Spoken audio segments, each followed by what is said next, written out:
আসসালামু আলাইকুম। আমি এখন আছি পতেঙ্গা সমুদ্র সৈকতে।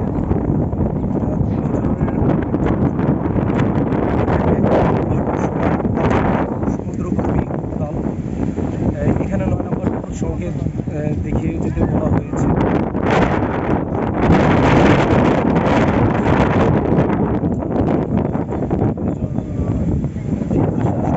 খুবই বেশি ভারত ও বাংলাদেশ মাঝামাঝি দিয়ে যাবে। বরিশালের অবস্থা বেশি খারাপ। পায়রা যেতে বলা হয়েছে। এখন আমি সমুদ্র অবস্থাটা একটু দেখাবো।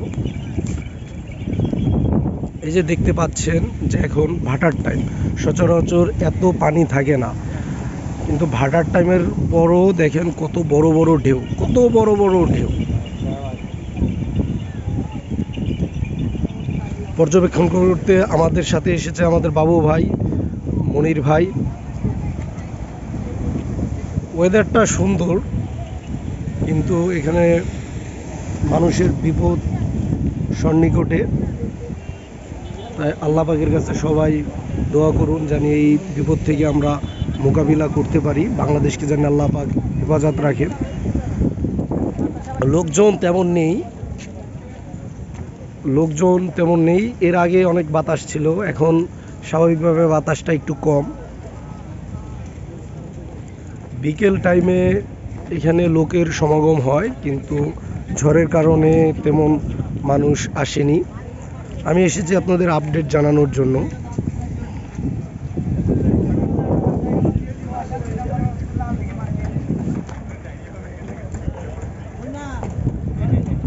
বিভিন্ন সংবাদ মাধ্যমের কর্মীরা এসেছে এখানে।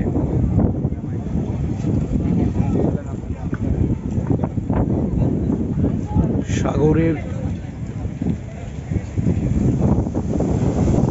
দেখেন এখন কিন্তু ভাটার টাইম, তো তারপরও সাগরের কি অবস্থা। এর আগেও দেখেছেন যে আমি এসেছি এই সময় 4টার দিকে। আজকে যখন জোয়ার ছিল তখন এই যে আমার পিছনে নৌবাহিনীর এরিয়া, এত উঁচায় পানি কখনো ওঠে না, কিন্তু আজকে জোয়ারের সময় একদম সীমানা পর্যন্ত পানি উঠেছে। সীমানা ওভার করে ওদের পুকুরে পানি চলে গিয়েছে।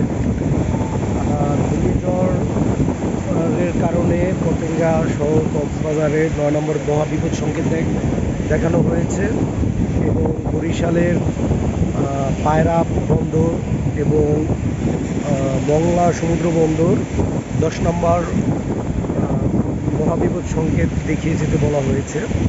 আল্লাহ পাক ভালো জানেন। এখনও কোনো বৃষ্টি এরকম হচ্ছে না। বৃষ্টি না হওয়ার কারণে ঘূর্ণিঝড়টি আরও শক্তিশালী হচ্ছে। ধারণা করা হচ্ছে আজকে সন্ধ্যার পর থেকে মাঝরাতের মধ্যে একটি উপকূল অতিক্রম করবে। তো এইখানে দেখা যাচ্ছে পতেঙ্গাতে এত ঢেউ থাকে না, একদম কক্সবাজারের মতো ফিল হচ্ছে।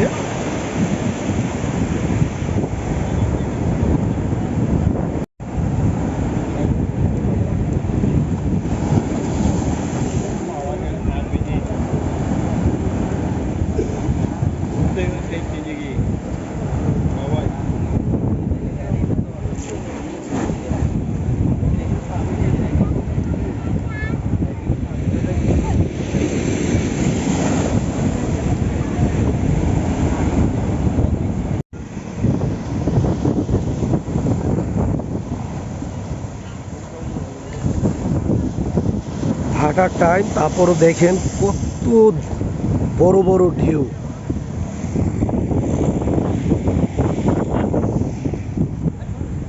আল্লাহ পাক আমাদের এই ঝড় থেকে হেফাজত করুক, আমিন সুম্মা আমিন।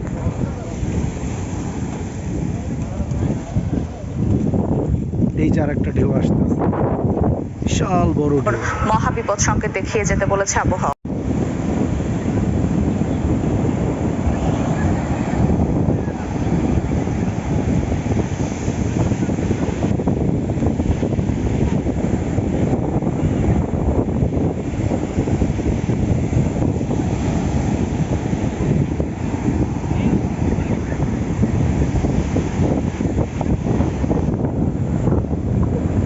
এদিকে হলো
সুবহানাল্লাহ আলহামদুলিল্লাহ লা ইলাহা ইল্লাল্লাহ আল্লাহু আকবার। ঝড়ের কারণে পতেঙ্গার ওয়েদারটা খুব সুন্দর লাগতেছে। পানি অনেক বেড়ে গেছে। এখানে আর টিভির নিউজ হচ্ছে।